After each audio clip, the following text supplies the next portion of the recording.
দেশটাকে বিক্রি করে দিয়ে চলে যাবে। আমার লজ্জা লাগে যারা 100 দিনের কাজের টাকা দেয় না, গরিব মানুষগুলো না খেতে পেয়ে মারা যাচ্ছে। 7,000 কোটি টাকা কাজ করিয়ে টাকা দেয়নি। গ্রামীণ রাস্তার কাজ বন্ধ,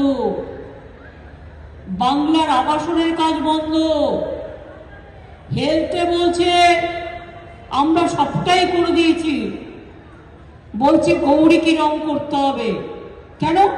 লাল, নীল, হলুদ, সবুজ, রামধনু কত কালার আছে, আমি কেন গেরুয়া কালার করতে যাব? গেরুয়া কালার যারা পরে তারা শ্রদ্ধার সাথে পড়ে, তারা ধ্যান ধান করে, তারা নিজেদের আত্মনিয়োগ করে, তারা দীক্ষা নেন, তারা ধর্মটাকে মনের মধ্যে দিয়ে পালন করেন।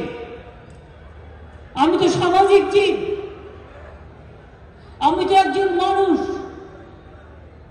আমি কেন একটা পার্টির রাজনৈতিক পতাকার রং, আমি কেন একটা পার্টির রাজনৈতিক লোগো ব্যবহার করতে দেব?